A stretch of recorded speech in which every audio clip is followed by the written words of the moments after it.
start with, I'm trying to go in order here. We have Philip Greffer. Now, he is the founder of WISE, a platform that connects creative communities globally and facilitates cross-sectoral dialogue between innovators in the music and tech industries. Now, he's also known as a consultant, curator, creative thinker, music entrepreneur, writer, and DJ. Established WISE in Beijing in 2018. Now, the organization's mission is to unite Europe, Asia, Africa, and the world through music, art, and technology. A huge round of applause for our first panelist, Philip Greffer.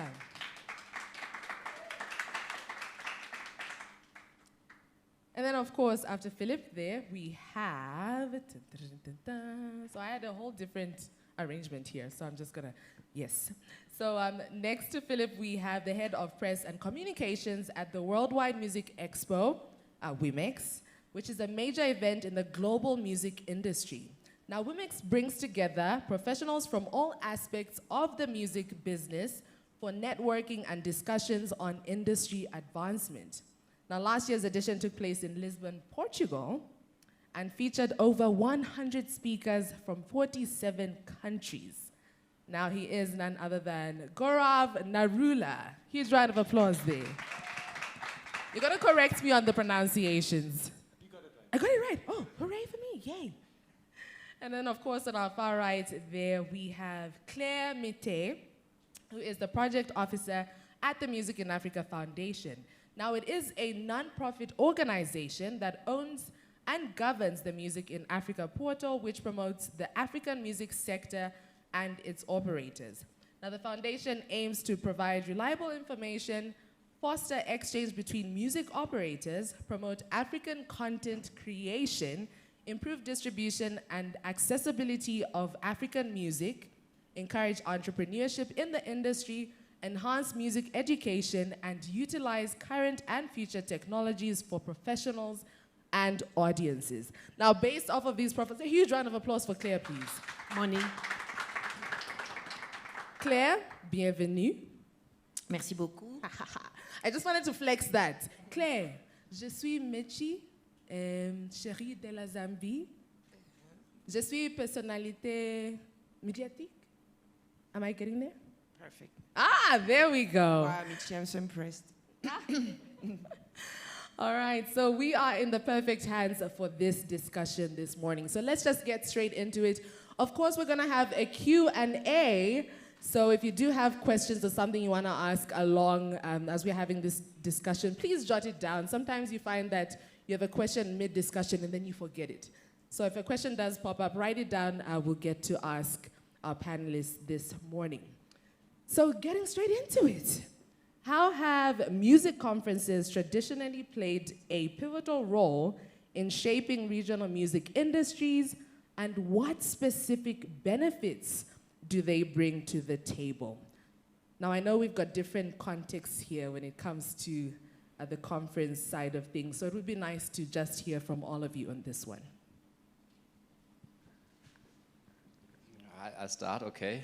I mean, you know, I think music conferences, you know, are very, very important to bring people together and to, you know, to share knowledge, especially. And the sharing of knowledge not only is on those panels, which are, of course, very important, but also happens, you know, more informally and maybe even more importantly, you know, at different places, you know, sometimes at the bar, sometimes at a dinner, you know, and these kind of very informal exchanges are also very important. So that's, you know, one is knowledge exchange, of course, and, you know, you have the networking. And then, of course, you know, secondary effects like for a city or so, it brings like, you know, tourism income, for example. Just to give you one example, as you know, the mother of all music conferences probably is like South by Southwest in Austin, Texas. And it started about like 30 years ago or 35 years ago or something like that. And it started out as like, you know, basically a bunch of musicians playing in the local clubs, you know, local musicians playing in the local club. And then it grew from there to bring like more people from the whole United States, then from all North America, then from the whole world in the end. And now, after 35 years, it's not only a music conference, but it's also a film festival. It's a technology festival. It has like tracks on cannabis business, you know, and psychedelics and whatever. So it became like this really huge hub for all kinds of businesses, basically, you know. So this is a trajectory that quite a few of those conferences go. You know, they start small and then they grow from there and bring like a lot of, you know, benefit to the local economy, but also to the people that come there. Nice, interesting. Gaurav? Just to add to that, I think, you know, I mean, people or professionals and artists should think of conferences as an investment, not just something you go and you meet people, because I think it is a very, very good place to make your network, to be able to meet like-minded people. You know, I mean, no one does well in the music business alone. You need a team of people, and you meet the team of people a lot of times at the conferences, because you know people who attend have a similar mindset. So I always believe people think like, oh, it's very expensive. You know, certain conferences are expensive, but I always believe like, think of it as an investment. Like, you know, you go to a gig, you invest in yourself as a professional or as an artist. Conferences are the same thing. Think of them like that, because you will meet really good, interesting people who can help you in many ways. So it does bring in a regional aspect of you know, driving artists and the whole music ecosystem. And yeah, and that's what I believe. Like, it really can help if you also know what kind of conference you're going to and do your research. You know, a lot of times I think that's also really important. Like when you attend conferences, do the research on people who are coming to attend those conferences, so you know who to meet and what to meet about, and what to talk to them about. Because you know, a lot of people come to conferences with different mindsets and different priorities. Someone is here to grow their career, someone is there to relaunch their career, someone is here to find new artists, someone is here to find new topics to talk about. So it's always good to go to conferences with an open mindset and do a little research on who is attending and what you can get out of it. And yeah, and that's how I feel it can be really benefit. You can really benefit from conferences like these. Perfect. Claire? Yeah, no, absolutely. I think it's important to know, I mean, to be prepared and in order to make the best out of it. Because as you said, I mean, the benefits will be different, whether you're a musician, whether you're industry professionals. Most conferences, I would say, they aim at having benefits and opportunities for all. I mean, that's also how we curate access program in that sense. Like, we want it to be beneficial for emerging musicians who can learn, like attend a workshop on music production, but we also want like established players in the industry to be able to look at, we want this platform to open new doors for new collaborations and so on. The benefits, as you said, are also at another level for the host city, I would say. I mean, access go to a different African city every year.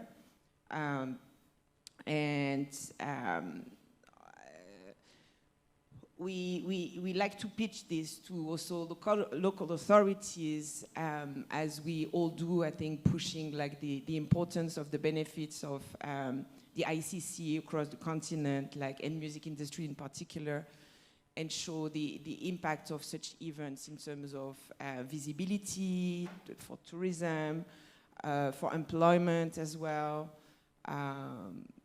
Yeah.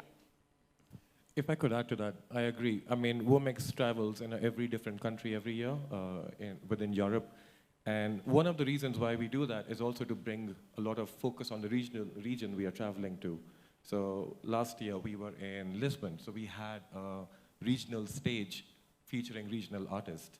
And that means, you know, when an international event travels, you have a lot of people who are focused on promoting the region and the talent from that region. And like this year we go to A Coruña, Galicia, Spain, And again, we would have a regional stage and have Spanish artists on that stage. So it brings a focus for people who are attending and brings a limelight on the region we go to. Very interesting points there. Now, in answering the first question, Philip, I like that you brought in the aspect of adaptability within answering with the example you gave of the music conference. But bringing in the digital aspects to adaptability. In the digital age where online platforms and streaming services dominate, do music conferences still hold the same relevance and influence? How have they adapted to the changing landscape?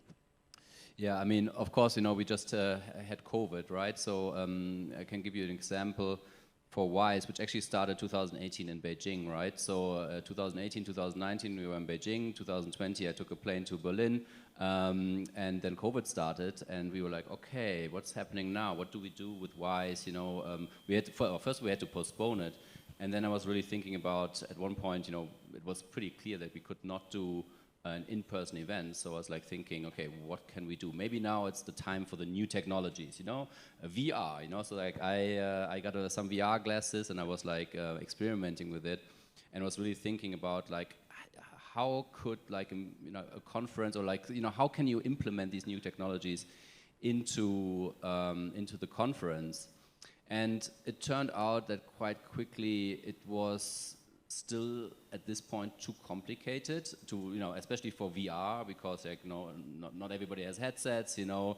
Then between China and in Europe to do something like that is even more complicated, because you have the Great Firewall. So, you know, a VR headset from Meta doesn't work because it's Facebook, and Facebook is blocked in China, things like that. But even but then we like started about this idea of metaverse and stuff, and then we had at least the idea to come up with, you know, Mozilla Hubs. Mozilla Hubs is a platform where you can build 3D worlds basically in your browser. So, you know, you only have to have access to the browser, and you don't need to have VR glasses. So we experimented a little bit with that, and tried to get people into this browser experience and have like a 3D avatar communicating with them, you know. And I have to say, so we did this, but they also did like, you know, a normal Zoom kind of like, you know, conference, you know, back to back, and connecting them. And, you know, in the end, people didn't adapt it, you know, so much. So like, I mean, there was a few people that were curious, you know, and I met actually quite a few people, interesting people over the 2 years in like these different virtual worlds in a way. But people, you know, or let's say over the age of, you know, 35 or so, you know, they didn't really adapt to the new technologies. And maybe that's also the reason for that is also it's not there yet, you know, how it should be. So this whole thing was an interesting experiment, but it didn't quite work. And of course, you know, after COVID was over, everybody was so eager to, you know, to meet in person again, you know. So the in-person meetup is still, you know, you cannot exchange it for a digital experience yet. And we did talk about this before. I was going to say off air. That's a radio term. We did talk about this before we came on stage, Gaurav, especially on this particular one. Do you think that's a possibility for WIMEX? Will we see a conference where it's not so much interpersonal, in-person contact? Sadly not, I think. You know, I mean, WOMEX has always been a very handshake and a hug event. You know, I mean, we have people coming from 110 countries every year, or more or less. And, you know, I mean, it's an event, people come once a year, they look forward to coming and catching up with everyone. And, you know, it's an event, we have showcases, and, you know, it's an event where people come to watch these artists play on stage and book them for their festivals, for their venues, for their events, you know, and then that's the thing. So digital will never give that idea of how an artist can be on stage. You know, I mean, you need a live venue, you need a live audience to see how the audience, how the artist reacts with the audience and how the audience reacts to the artist. So, you know, I mean, we have tried. I mean, of course, thanks to Corona, I think the fastest thing we did was we all got digital very quickly. And that's something very good which came out of it, that, you know, we could do home offices, we could do a lot of digital things, Zoom, everything saved our lives. But with live events, I have to say, for us, it really was a challenge to put an event on a digital platform. And there was a lot of learning. People didn't know how to interact with each other. You know, there was a whole, there were so many lessons to be learned at that point in a very quick, short time. Yeah, but for us, it was really tough, and I think everyone was waiting for this to happen again, that, you know, everyone can go live again. So for us, it's really difficult because, again, people, you know, you could be going for a lunch or going for a toilet break, and you will meet the person you were looking for meeting all this while, and you will have the most important meeting while walking or while taking the elevator, you know, and this would not happen digitally, you know. So for us, we really believe like we are, and we would probably end up staying a very live event. So much so said, we would, of course, and we try to do every year a digital conference or a networking sessions where people can actually come, and people who cannot travel, they have a chance to meet other people who would be attending as well. So there is a hybrid for us, but I don't see us completely going digital. It won't work for us. Yeah. All right. Now, Claire, with the Music in Africa Foundation, has there been any form of, like in the face of the technological advancement, how have you adapted your conferences per se to match the digital era that we are kind of all in at the moment? Has there been any change specifically? Well, we also went through that COVID wave, and that's, of course, things that we considered differently from 2020. We canceled, I mean, we had no edition in 2020. It seemed quite impossible to put it out. I would say, like, also placing the question in the context of the continent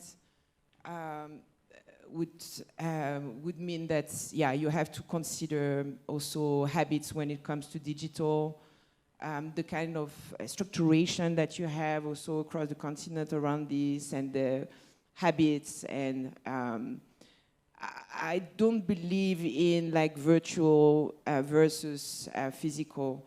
Again, I think there's lots to explore in terms of complementarity, in terms of how to reach a different or a bigger audience. But again, as we shared earlier on, you want people there in the audience. I mean, we want to be together on stage. And I believe like networking will happen when you attend a concert and you walk on someone's toe, or you accidentally spill your glass on someone's shirt, you know. Or you may not have to go that far, but it takes that kind of like proper interaction and meetings to really network. I mean, also considering that these kind of events, I would say, on the continent is still developing. It's still pretty new compared to other places in Europe and globally.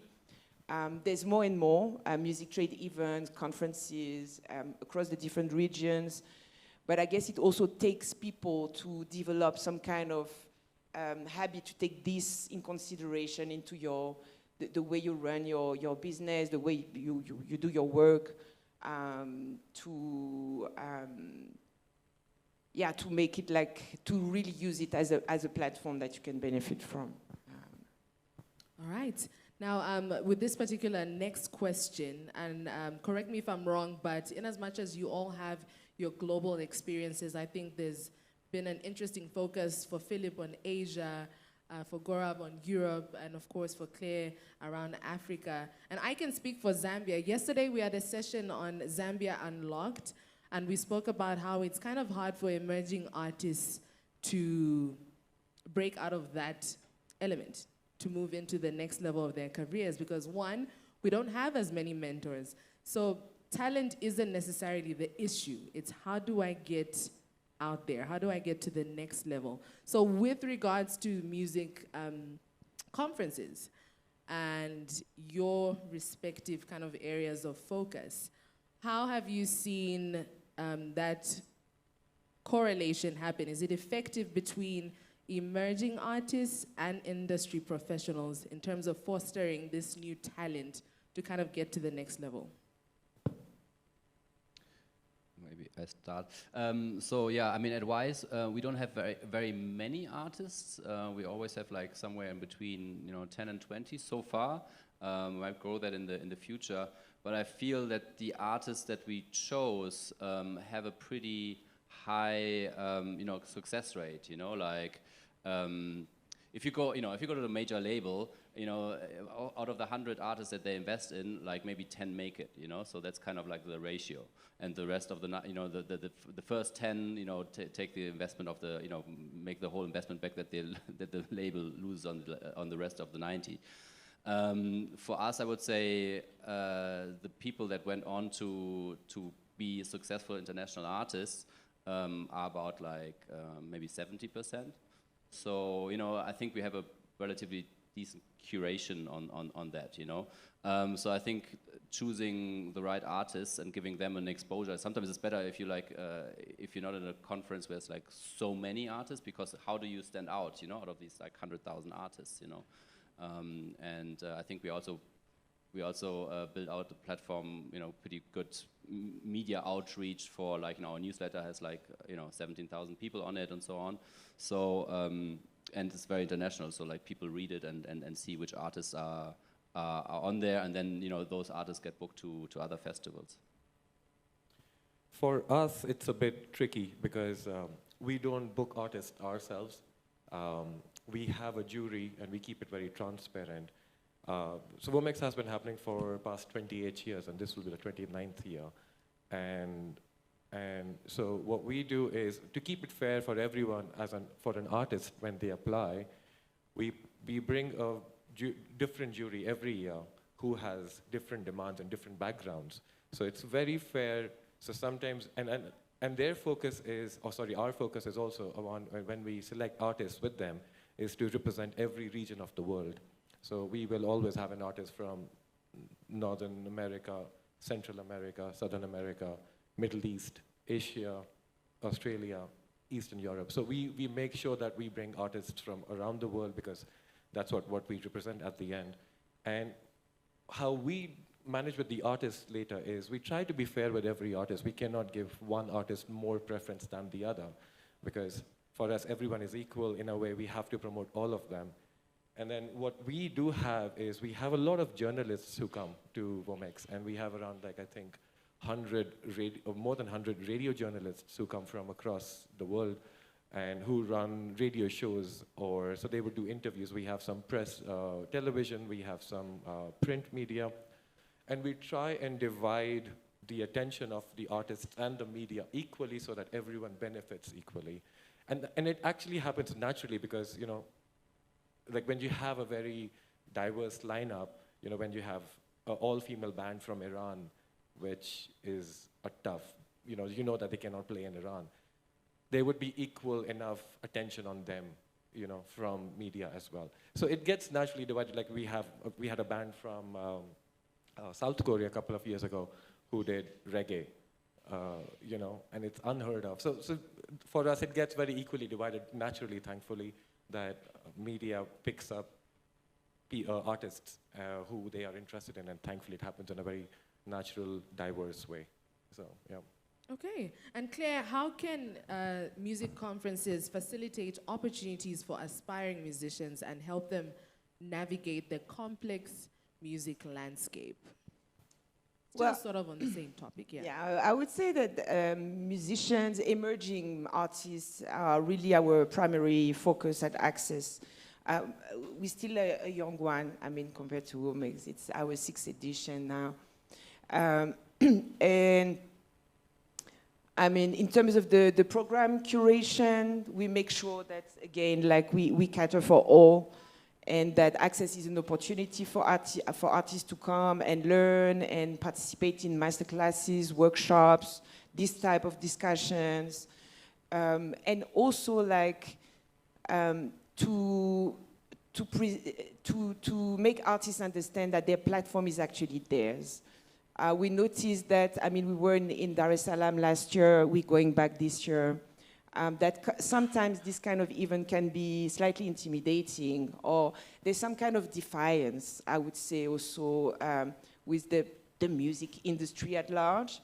So we try to break those barriers and be like, no, this is your place. This is a place for all, like, to mingle and to learn and to, like, get ready for it, but like pick and choose also what's how you can get the best out of it.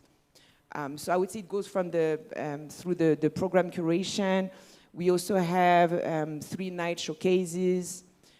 We also don't, we select those acts, but it goes via a call for application, just to make sure it's open for all, and to make sure that Access is a platform to also discover new talent.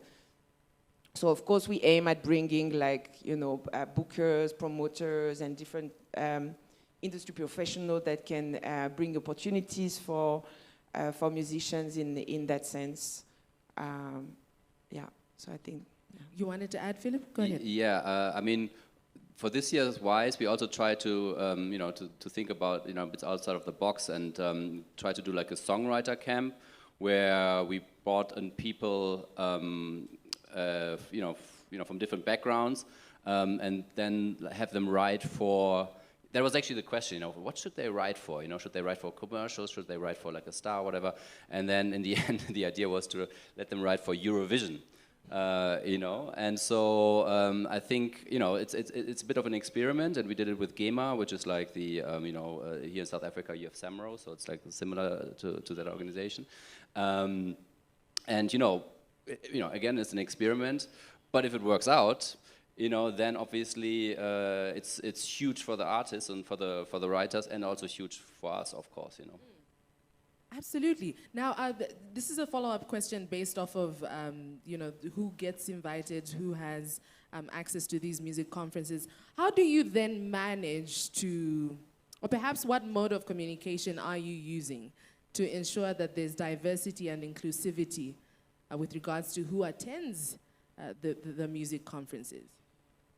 Effective modes of communication, because sometimes it kind of depends on where you are, who you know, for you to get access to certain information about musical conferences, especially the regional ones. So what modes of communication do you use to get the word out there, specific to your regions so far? If I could say, I think for us, the community really helps us. It's the networks we have, or people have created over the years at WOMEX. They really help spread the word. And I think that is because they see there is value when they come to WOMEX. So when they see there is value and they find value, they are happy to share it with their colleagues or with other friends and their people. And I think for us, that really helps us. And WOMEX started as a worldwide music expo, which was to bring people from around the world, people or feature artists who didn't have a voice in their own country or didn't have a voice in the international lands or in the European land. So, it started with the idea of being able to bring all the cultures and music from around the world to Europe and help them multiply in other countries. So diversity was kind of easy for us in a way to attain, because we had enough people coming from around the world. Inclusivity has been a learning curve for us constantly, because, the definition of inclusivity has also changed. You want to keep including more and more people from different backgrounds, from different races, from different everything, and that's still a journey, and we're still trying more and more. But I would say for us, the networks have really helped us get there. And when I say networks, I mean people who have created networks at WOMEX, which are, we have a lot of networking meetings at WOMEX. That means we have a network of festivals, we have a network of labels, we have a network of Latin women, we have a network of various, and anyone can start a new network at WOMEX. And that basically means that in a room they get together and they discuss similar issues. We have a network of people who own nightclubs. So, so they have certain issues and they come from around the world sharing their hardships. And this kind of brings them together and in a way helps us bring more inclusivity and diversity into the festival, into the event. Yeah. Okay, Claire, you wanted to add to that? Yeah,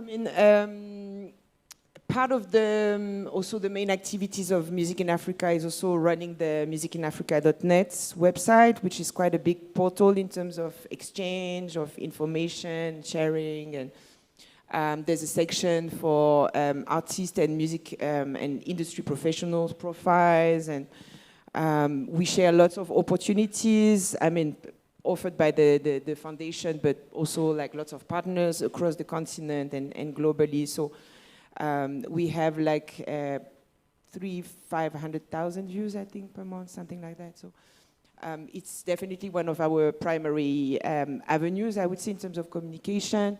Of course, we'd use social media, and I mean, because we also like going to different places, it's definitely a challenge to reach out to the, I would say, all the local communities in general. So we'll also use like networks. We reach out to universities.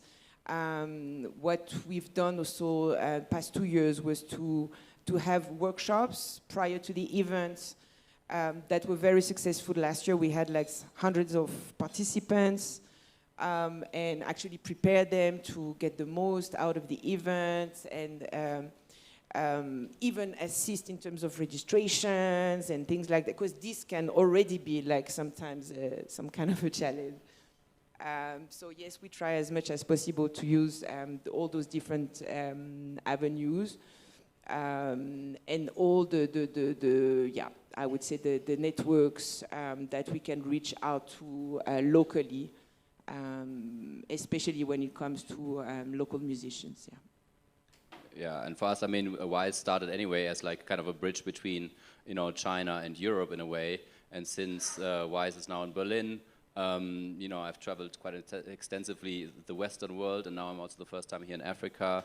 So we never had a problem really with diversity and like bringing people from, you know, other places. Here we have a collaboration with ARMC. Actually, they brought like a you know, delegation to WISE. But at the same time, you know, continuing with our Asian exchange, and also from the gender perspective, this year we had like, I think it was over 50% actually female speakers. Woohoo! And oh, there that's came actually just me?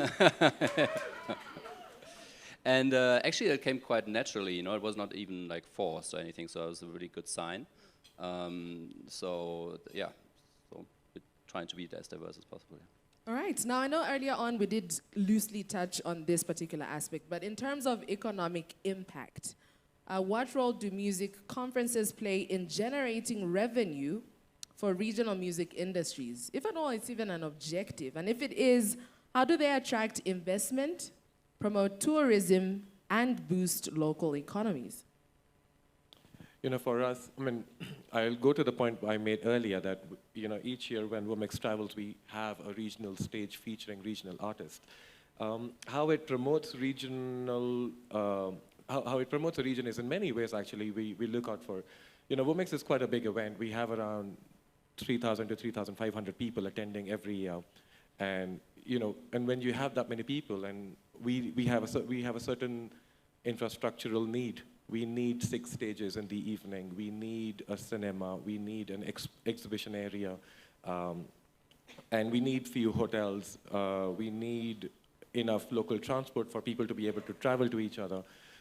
So yeah, so I think we need a little bit of an infrastructure, and that also brings in a lot of tourism. It brings in a lot of local economy boost in terms of, you know, when people come, it's also an economical boost for sound engineers, production teams, security, everything basically gets promoted, you know, when we travel to a certain city.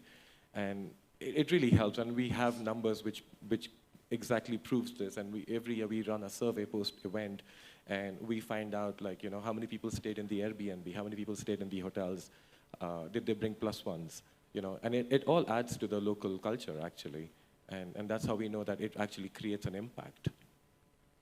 Now, I know we're running out of time, but so many things we haven't even tackled. We wanted to look at sustainability as well within the space of music conferences. But let's quickly look at identities. Regional music scenes possess unique cultural identities. I think we can agree on that. But how can music conferences celebrate and preserve these identities, in as much as we are inviting various people with regards to diversity and inclusivity? But how do you now hone the identity aspect of it within that space? That's a difficult one. So you mean the identity of the music that you present? No. Absolutely. Yeah. I mean, we have a very particular focus at Access, which is like African music. So all the artists that are present, I mean, the main goal is really to bring global players to the continent. So somehow, can I say, decentralize push the center to other centers and really make it the place and make African music being at the center of the conversations. So all I would say the different aspects of the conference and topics and showcases are focused on that. So I guess the longevity of the event, the number of connections that we're able to create around it, the can I say endorsements by the local authorities and the support that you get can only help to grow this impact. I think the identity comes out of the history, you know. So I think as a conference, you also should like promote a little bit of that history, or you should like educate people on the history. Where does it all come from, you know? I mean, I'm here and I want to know what's going on here, you know. Where does this, you know, how does it develop, you know? What happened in South Africa? How does it relate to other places in Africa, or whatever, you know? I mean, with WISE, when we were in China, we did that, you know, for the Chinese scene. When we were in Berlin, we had like, you know, this year we had like a panel on, you know, the electronic music scene in Berlin, of course, you know, the history of that and like where it's going, how it's developed, you know. I think this is very important to give like people, you know, from the outside, but also like from people that maybe are a little bit younger, you know, and don't know all that history, to give them, you know, where are the roots, right? That's very important to portray, I think. For us, I mean, again, it gets a bit easy because we are nothing but just a platform. So WOMEX does only, we provide a platform for everyone to be able to speak what, where, and how, wherever they wish. So, you know, I mean, we have artists who are able to not perform in their home country. They're banned from their home country, but they have a stage at WOMEX to express how they identify. And that's a very important aspect of why WOMEX also started. To be able to give the voice to the artists they deserve, or not the voice, sorry, the platform they deserve. And also like the same way we feature a lot of conference sessions, we have a focus on indigenous music every year. We have indigenous music every year from Canada, from Australia, from Norway. We make sure that every year our lineup has some indigenous music present as well. Because for us, it's a very important part that they bring that history and identity for people when they come together in a room, that they can express their history, you know, as Philip said. And it's an important aspect for us that they have this independence and freedom.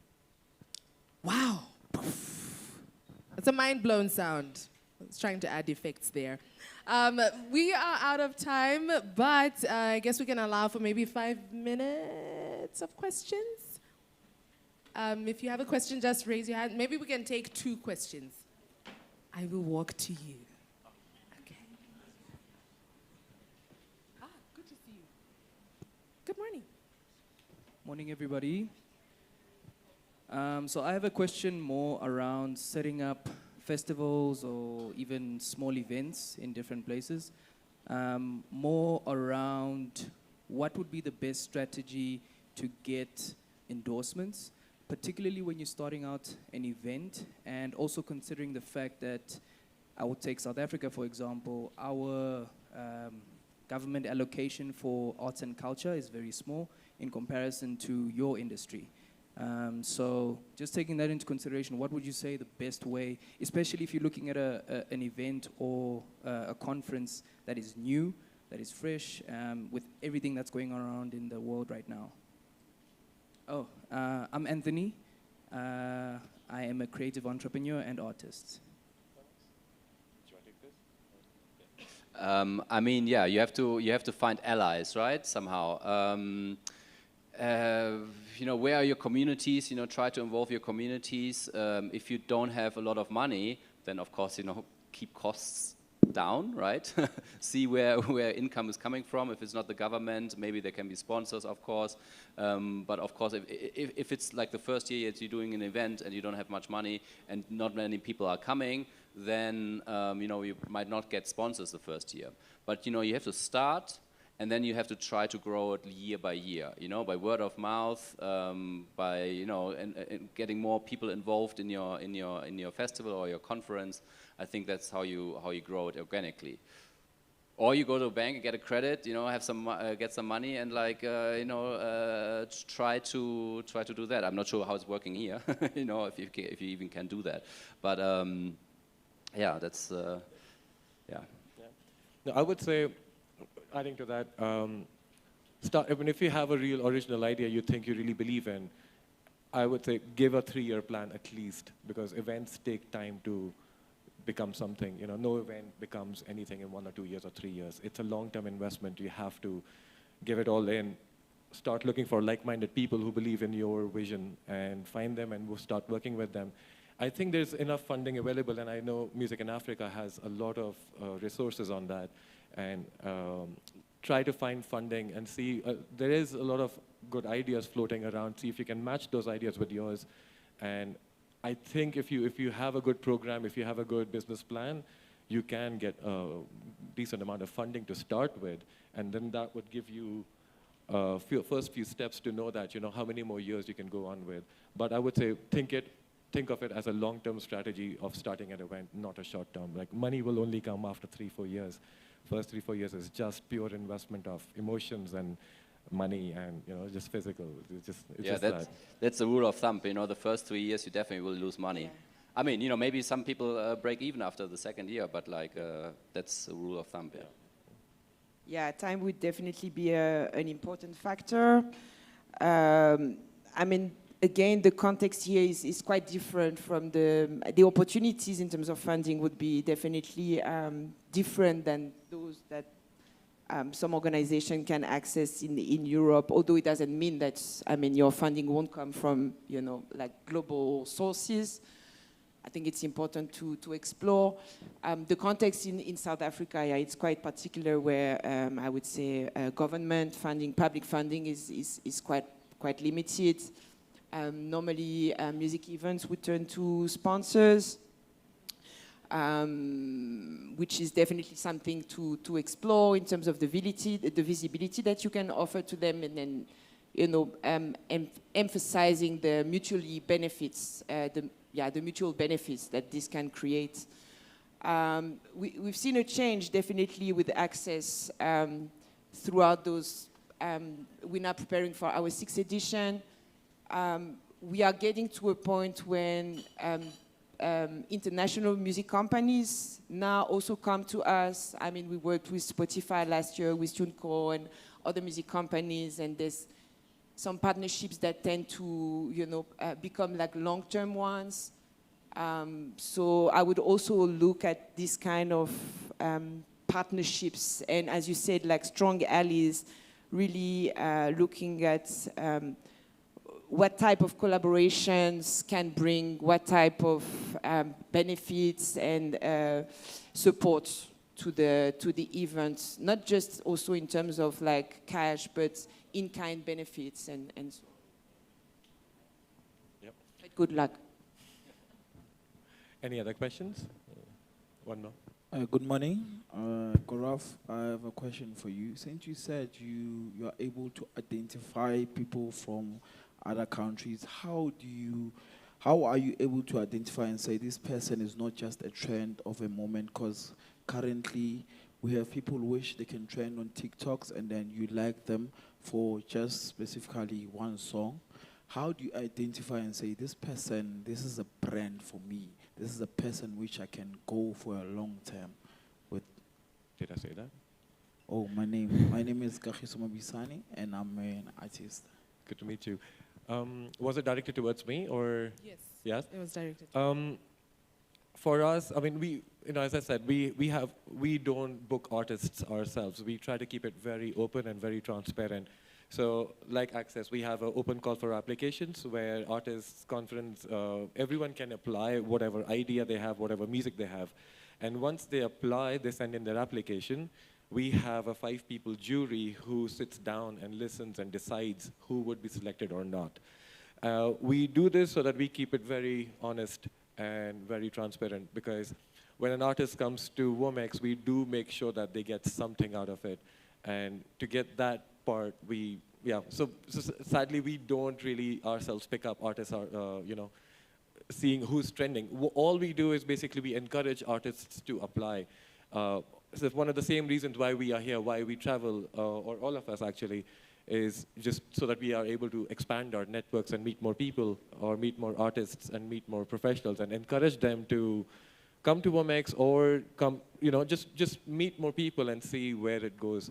For us, we somehow, sadly, we don't pick 1 or 2 artists ourselves. It's usually a jury process, and whatever we get is what we can decide the lineup from. All right, fantastic. And that's all the time we had on the power of music conferences in driving regional music industries. A huge round of applause for our panelists, Gaurav, Claire, and Philip this morning. I know my Motswana sister had a question, but that's the power of music conferences. We get to network and contribute. Oh, it's a comment? Get me. Please, you can come through. Absolutely.